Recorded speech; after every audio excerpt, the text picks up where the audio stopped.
world peace. Grab a bowl, add 2 cups of hope, then a handful of negative, and boil it to its positive. Throw in some good intentions for people, pets, and plants. Sprinkle in with some nice ideas. Then mix it all together. Put it in a pan. The pan goes in the oven. It stays there until enough peace has risen. Then take it out and dig in. Eat it. Share it. Take it into the world. Does it world peace stays peaceful?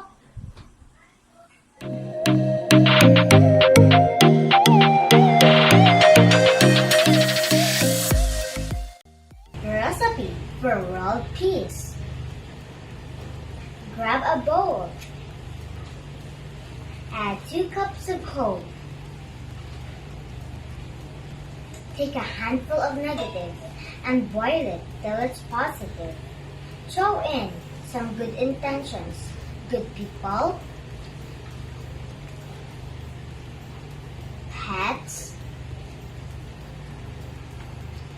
and plants.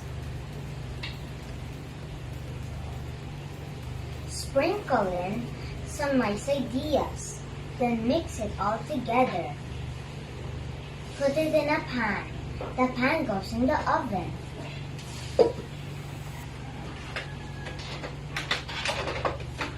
It stays there until enough peace has risen. Then put a bunch of compassion. Take it out and dig in. Eat it, share it, take it into the world. Doesn't world peace taste peaceful?